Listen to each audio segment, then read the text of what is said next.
झारखंड विधानसभा में इन दिनों जमकर बवाल मचा हुआ है। इसी कड़ी में स्पीकर रविन्द्रनाथ महतो ने बीजेपी के 18 विधायकों को निलंबित कर दिया। ये कार्रवाई विधायकों के बुधवार को किए गए हंगामे के बाद हुई है।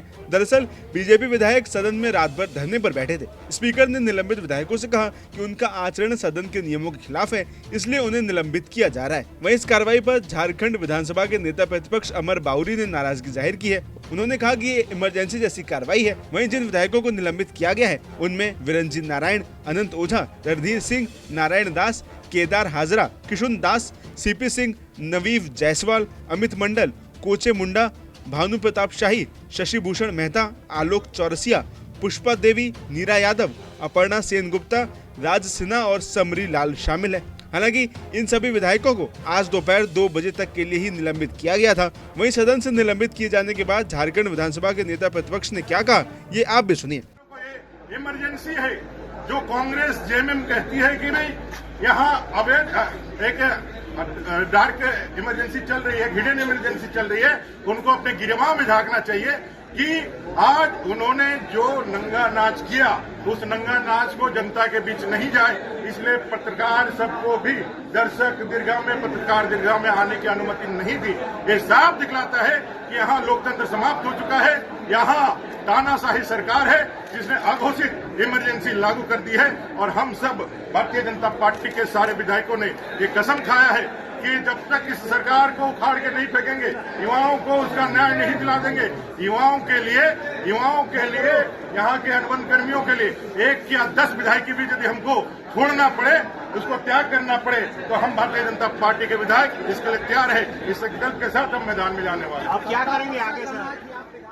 वहीं अगर आपको पूरा मामला समझाएं तो रांची में बीजेपी विधायक मुख्यमंत्री हेमंत सोरेन के बयान को लेकर अड़े हुए हैं। मामला 2019 के चुनावी वादों पर मुख्यमंत्री के बयान से जुड़ा है। विपक्षी विधायक चाहते हैं कि मुख्यमंत्री सदन में चुनाव के दौरान किए गए अपने वादों के बारे में बयान दें। इसको लेकर बीते बुधवार को विधानसभा में जमकर हंगामा हुआ और सदन की कार्यवाही स्थगित करनी पड़ी। हंगामा इतना बढ़ गया कि बीजेपी विधायकों ने पूरी रात विधानसभा परिसर में ही बिताई। विधानसभा अध्यक्ष द्वारा सदन स्थगित करने के बाद भी विधायक सदन में ही डटे रहे। बाद में मार्शल की मदद से उन्हें बाहर निकाला गया। इसके बाद बीजेपी विधायक विधानसभा की लॉबी में ही नारेबाजी करते रहे और पूरी रात वहीं पर बिताई। वहीं दूसरी ओर कांग्रेस ने बीजेपी नेताओं पर सदन को हाईजैक करने का आरोप लगाया है।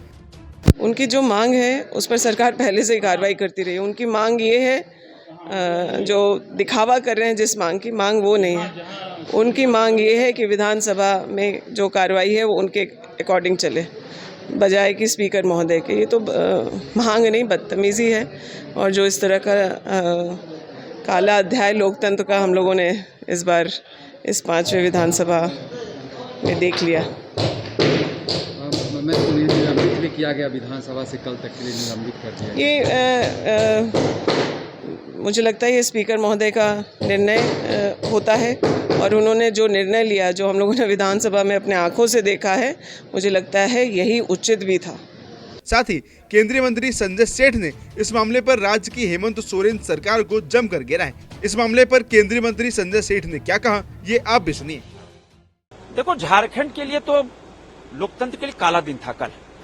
अब जिस तरह माननीय विधायकगण जवाब मांग रहे थे, जवाब कि 5 साल हो गए, आपने वादा किया था 5 लाख नौकरी देंगे हर वर्ष, बेरोजगारी भत्ता देंगे और फिर खटाखट 1 लाख रुपए देंगे, लेकिन जवाब नहीं आया।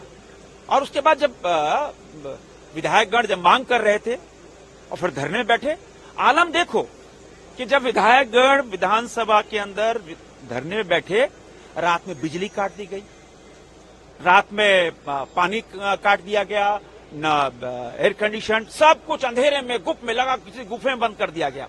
ये हालात पैदा कर दिए। आप देखो, अगर मुख्यमंत्री आवास का बिजली पानी काट दिया तो क्या होगा? यह सरकार वादा खिलाफी वाली सरकार, यह सरकार झूठी सरकार। अब हेमंत सोरेन और कांग्रेस की सरकार का काउंटडाउन शुरू हो गया है। इन्होंने 5 साल कुछ काम नहीं किया और आज जब सदन शुरू हुआ तो 17 विधायकों को एक कलम से निलंबित कर दिया गया। ये तानाशाही। झारखंड के अंदर कांग्रेस और जेएमएम की सरकार, कोई आंदोलन करता है उसके लाठी बल पर दबा दिया जाता है। छात्रों पर लाठीचार्ज, शिक्षकों पर लाठीचार्ज, होमगार्डों पर लाठीचार्ज, लाठी के बल पर ये आवाज बंद कराना चाहते हैं। अब तो हद हो गई। अब तो बहुत जल्दी इस प्रदेश के अंदर, झारखंड के अंदर भाजपा के नेतृत्व में 2/3 बहुमत से सरकार बनने वाली है। नमस्कार, मैं हूं मानक गुप्ता। अगर आपको हमारा ये वीडियो पसंद आया हो तो इसे लाइक और शेयर जरूर करें, और हाँ, हमें सब्सक्राइब और फॉलो करना ना भूलें ताकि आप देश और दुनिया की कोई खबर मिस ना करें। तो जुड़े रहिए हमारे साथ और देखते रहिए न्यूज